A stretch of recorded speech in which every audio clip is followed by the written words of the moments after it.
In today's episode of the Pathfunk Presents podcast, I have a very interesting guest here with me today. I'm with Puneeth Ghodgeri, and he's hailing over as the Director of Growth at Reonomy. And, he's basically, as obviously the title gives it away, he's heading up growth and, all areas of marketing in terms of, demand gen, SEO, and the likes. And today we want to really dive in what unlocking property intelligence, really means for Reonomy and how he's thinking about growth for the company. So, Puneeth, welcome to the show. Thank you. Happy to be here. Yeah, awesome. So, give us, a 360 overview. What is Reonomy all about in your own words? Sure.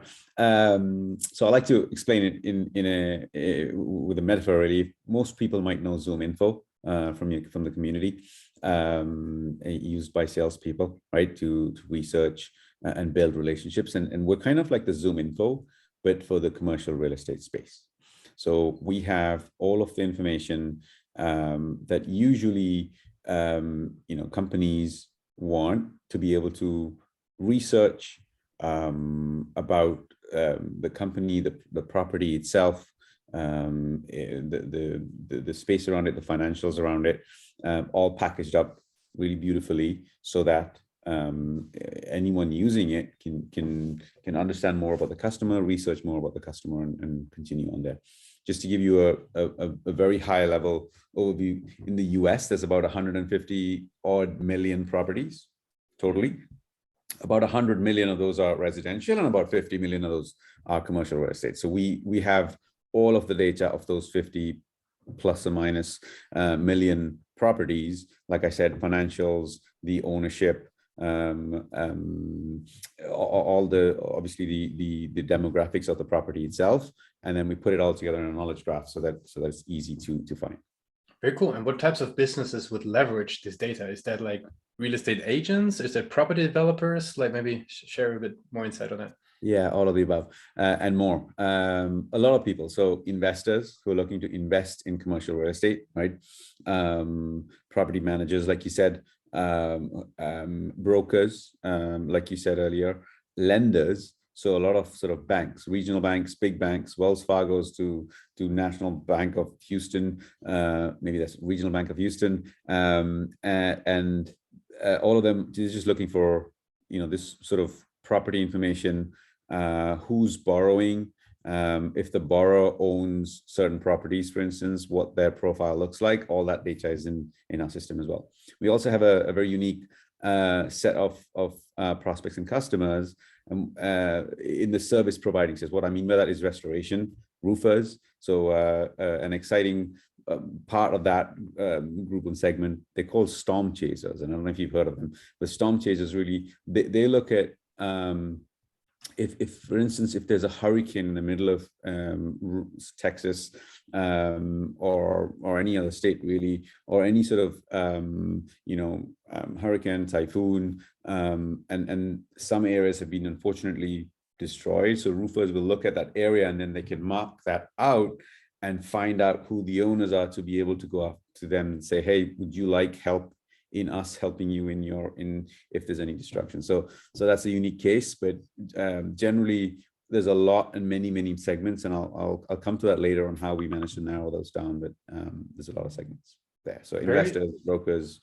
lenders, and roofers and restoration people are the very interesting. So you got a lot of interesting use cases there. Like, what would you say, like how do they learn about Reonomy? Like, or what's the typical journey of somebody, getting started? Because there is, so many, from a very corporate use case to a rather small business use case from what you were describing. Like, how do they find you guys? Commercial real estate is an interesting, just a whole industry by itself. The technological movement and adoption of technology has been a bit slow, right, compared to other industries like sales and marketing, RevOps, and many other industries. I perhaps liken it to construction and the like. It's very much linked to the economy, and so people are very active and engaged in finding out about all the factors that affect their property, right? As you'd imagine, real estate is linked with prices. It's very linked to how the economy is running. Obviously, right now it's at a very different scale to what it was 3 years ago because of COVID, because of all the geopolitical situation that's currently affecting everything really. So they would, they find it online. They would find out. So we've seen that a lot of people, and since we were born, if you want, a lot of people would use search, Google, SEO, and as you might imagine, those are the channels that we really dug deep into, especially SMB. For when you come to mid-market, large enterprises, they don't go to Google and buy software, right? And so what they do is traditional channels, really, like they might be at events, they might know somebody from referral who's done something and has used the product that way. A lot of our motion has been sort of bottom up, where you've got sort of like Slack, where you've got individual teams, and for us, it's individual brokers who use us and go into big organization and say, hey, have you heard of this company? They do really great stuff in putting the data together. So a lot of it is referral and word of mouth as well. I'll talk about later on a bit of our journey from that sort of very heavy SME movement to as we moved up market, and that's sort of been the story, and I'd call it a success story of Reonomy, from when it came into being through to today until the end of last year, where we were bought over and we were acquired by a company. Hopefully that helps. Yeah, feel free to I mean, what was sort of maybe the major shift? Like maybe if we summarize, what was the major shift from moving from SMB up market? Like anything that you as a growth leader sort of, could reflect on? Yeah, and it comes into, so I was brought on early 2020, so about 2 years ago. The company had grown amazingly well, raised 4 rounds, grown exponentially from a revenue perspective as well. What we were doing was really, like I said, because so many people were living on search and trying to look for information and ownership information about certain properties, we had gone really deep into paid search, SEO, and a few things like that.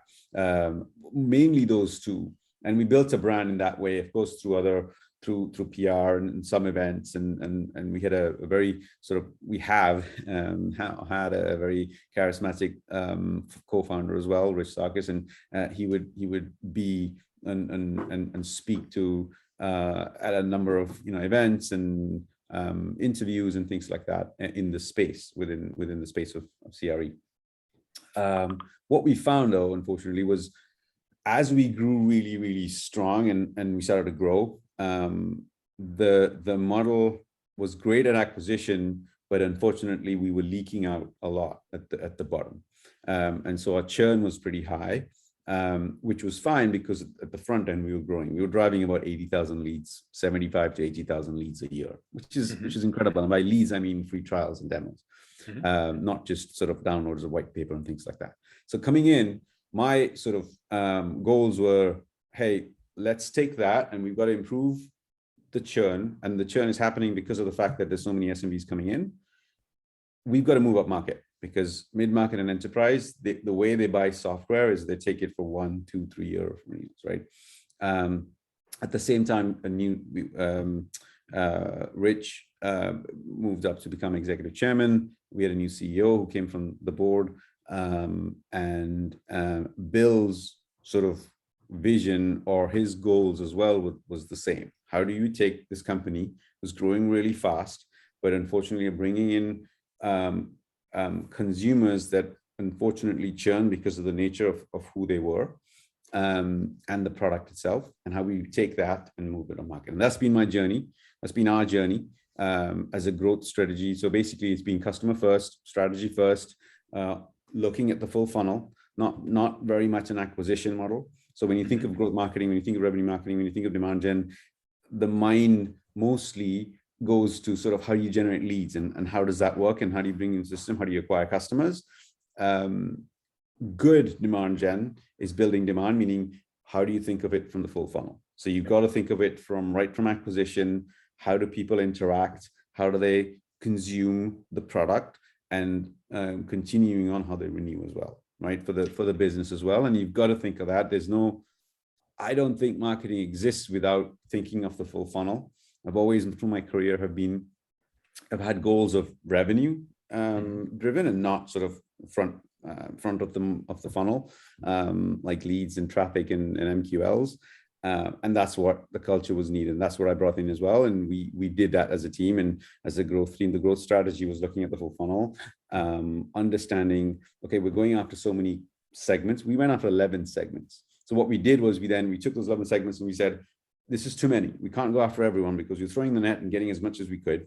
We've got to be much more intentional and targeted about who we go after. So we analyzed those 11 segments and said, which are the ones that churn better? What's the ACV? What's the CAC for each of the segments? What's the TAM for each of the segments? And we brought those down to 4. And now it became easy for me to say, okay, if you're the other 7 or outside of the 4, you go to a self-service flow. If you're in the 4 segments that we want to go after, bam, I'm going to send you to sales, because we want our sales reps to be able to focus on the ones that, we know that will use our product well, is a great product market fit. Retention will be great, and we want more and more upsell from there as well. And so that's sort of been the journey for us. I'm happy to dive in the channels and all that, but that's sort of how we've spent the last 2 years. And thankfully, we increased retention rate by about 50%, purely, not purely actually, a lot of it was to do with the product, because as we moved up market, obviously you need the product to satisfy what these up market audiences need. But from a marketing perspective, a lot of it was moving that away from that SME model to a more thoughtful, targeted approach and the channels that we drive from there. Just for everybody who's listening, does that mean sort of those segments that you were describing, there were certain industries and size of businesses, like kind of like, firmographic information, or what made a segment for you? Like, how did you separate? Like investors, for instance, like I said, so brokers, investors, lenders, roofers. So those are the 4 segments that we went after. There were a bunch of segments that we didn't want to go after because of the churn, because of the TAM, because of the ACV, because of the CAC, because of a number of reasons.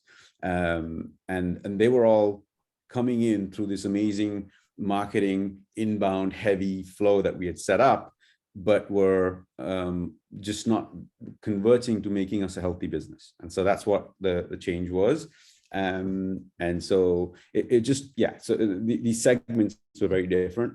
A lender, a regional bank, is very different from a broker, right? But they used our product in the same way, is to research and find out information, put that data into their own data or database if they're large enough, to help in their cycle of understanding who their customers were and making better relationships with them. And what role do you attribute to the website in that journey of them getting to know you? We talked a bit about the segments and the channels. Like, how do you think about the website as a growth leader? Like, what importance does it take in your thinking? I mean, it's the front door. It's the door where you put your welcome mat out, right? And it is so important. It's more important when you're thinking about a heavy inbound, high velocity model that we had. I feel bad saying that it's more important and less important, but what I mean is when you're running 80,000 leads through the door, the website is doing most of the work. That's what B2C is, right? When you think about B2C, which I've come from, to B2B, what I liked about B2C is marketing drives that whole thing. So it's all the website. There's no alignment of sales and product and CS in B2C, right? B2B, you have to do that because you want to say, okay, I can't take the net and throw it out and get everyone into that product. That's not, we'll have trouble that way. And so the website was very relevant when we had all these leads flowing through. Paid search was, as I said, we went very deep, had personalized landing pages, programmatic landing pages for each of the different segments, for each of the different campaigns we ran in keyword, and SEO was driving a lot. What we moved to was more of a targeted approach, had target accounts, worked with sales, tied to the hip with sales a lot. It's very important to do that when you're trying to move up market, right? Because it's buying by committee, understanding who they were going after, what their goals were. And we spent, the team, the company, but especially for me and the team, we spent our entire time really working out with them on who we're going after and what we're doing and aligning what we did. And that's why our ACV went quadrupled, quintupled from what we had in the early 2020s to in early 2020 to sort of where we were towards the end of last year, and that was the only reason. But the website is important, 100% to put out the right story, to be consistent in all of that. But when you move to more of an outbound, upmarket motion, it becomes a lot more personalized. You want to make sure you align with sales. It's who you're going after. What kind of story is it? What's the pitch deck look like? What events we want to go after? How do we tell that story? What's the follow-up process? What's the follow-through process from marketing and sales? Those are the things that become more and more relevant compared to when it's a very sort of B2C heavy inbound motion. Yeah, so makes a lot of sense. Very interesting, and appreciate you sort of laying out those different journeys that you guys went through. That made me think of one thing before we jump off sort of into the next topic. Is a lot of people started to mention the cookieless future on the podcast, and obviously, at least in the past, you guys have been heavy on paid acquisition. It sounded like. Is that a topic that people start to discuss in your industry already? That third-party cookies are going to be gone end of the year, or what do you see typically people talk about? Absolutely. Personally, I don't think it's a cutoff, and we've got to worry, like Y2K or whatever it was, and maybe I'm dating myself when I say that, but 100%, you've got to move away from cookie. There's technology that we use, that obviously is trying to find ways of how you do it, but the most important thing of all is to be able to know who your customer is, what their pain points are, and be able to provide value to them. When we can do that, the greatest piece of asset that I will own as a marketer will be my email database, right? And I don't need cookies then if I have a database that's engaged, who feel, even if they're not in a buying cycle, believe that this product will provide value to them when they need it, continue to be educated, entertained, informed about things in our industry, and with us being at the epicenter of it, which we started to do really. We moved away from a bottom funnel approach to more of a thought leadership. Our events became very sort of thought-provoking and thought leadership driven. Our content became a lot more data heavy, so we were showing and not telling people, but showing how data is used in our product as well, and how people could use it. That's the journey we've been on, and that's what I mean. Europe is far ahead in that anyway, right? Because of the restrictions, because of GDPR, they can't just keep going off and doing,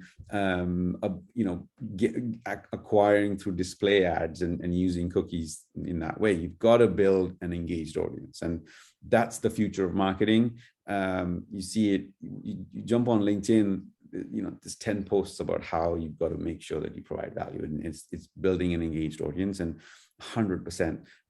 So it's less of for me, it's less of a loss, but more of a, how do you push the industry of marketing? How do I push myself and the value we create, and providing that to our customers and understanding our customers better? That's pushing us forward there, in the same way that perhaps COVID pushed us to being more digital in the first place, right? So it was not great at all, but it brought in so many improvements, and I think the cookieless future will do the same. Very cool. I have some rapid fire questions to wrap it up for today. Are you ready for those? Absolutely.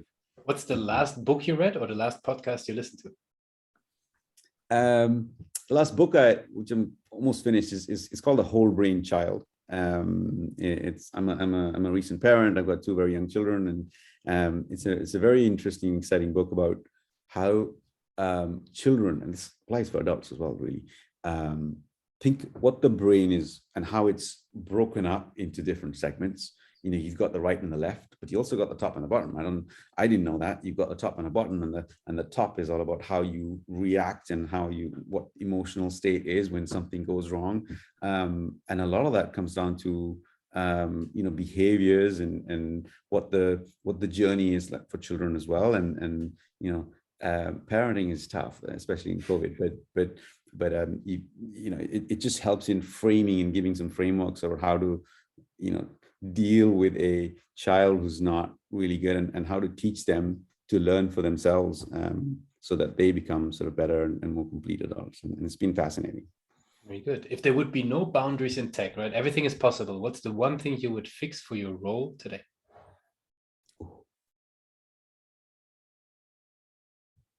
how you deal with people.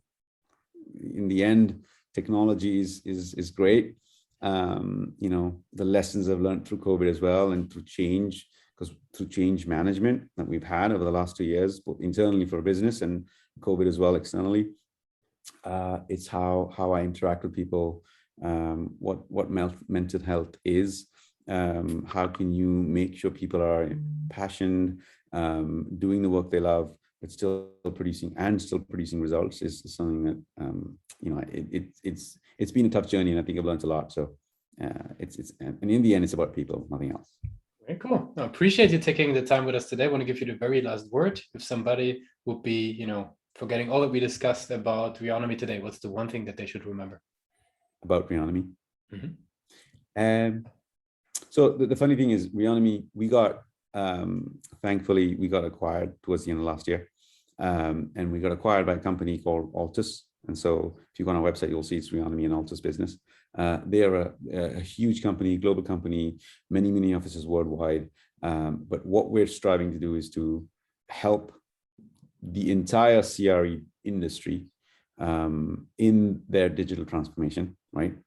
Obviously, everything's it's sped up through COVID, and so to be able to help them in every stage of their life cycle, of the CRE life cycle, that's what Altus does.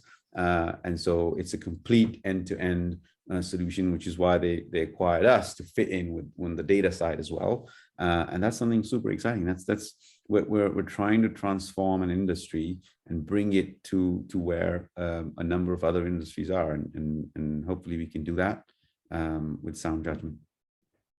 Puneeth, thanks a lot for being a guest on Pathfinder Presents. Thanks a lot. Cheers. Bye, Lucas.